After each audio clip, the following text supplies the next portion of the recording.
ತೇರ್ದಾಳ್ ನಗರದಲ್ಲಿ ವಿದ್ಯುತ್ ತಂತಿ ತಗುಲಿ ಇಬ್ಬರು ಮೃತಪಟ್ಟಿದ್ದು, ಮಾನ್ಯ ಜಿಲ್ಲಾ ಉಸ್ತುವಾರಿ ಸಚಿವರಾದ ಆರ್.ಬಿ. ತಿಮ್ಮಾಪುರ್ ಹಾಗೂ ತೇರ್ದಾಳ್ ಮತಕ್ಷೇತ್ರದ ಕಾಂಗ್ರೆಸ್ ಪಕ್ಷದ ಜನಪ್ರಿಯ ನಾಯಕರೂ ಆದ ಸಿದ್ದು ಕೊಣ್ಣೂರ್, ಪದ್ಮಜಿತ್ ನಾಡಗೌಡ, ಎ.ಆರ್. ಬೆಳಗಲಿ, ಜಿಲ್ಲಾ ಕಾಂಗ್ರೆಸ್ ಉಪಾಧ್ಯಕ್ಷರು ಮಲ್ಲಪ್ಪ ಸಿಂಗಾಡಿ, ಬ್ಲಾಕ್ ಅಧ್ಯಕ್ಷರು ತೇರ್ದಾಳ್ ಮತಕ್ಷೇತ್ರ ಅವರ ನೇತೃತ್ವದಲ್ಲಿ ಕುಟುಂಬದವರಿಗೆ ಮೃತರಾದ ಕುಟುಂಬಕ್ಕೆ 5 ಲಕ್ಷ ರೂಪಾಯಿಗಳ ಚೆಕ್ ಅನ್ನ ಮೃತರ ಸಂಬಂಧಿಕರಿಗೆ ಹಸ್ತಾಂತರಿಸಿದರು.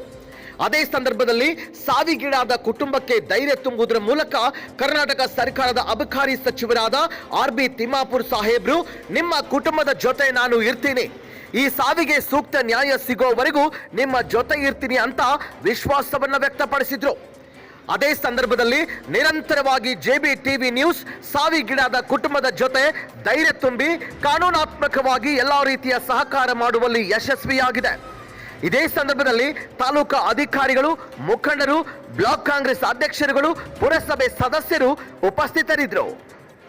Bureau report, JB news, Terdal.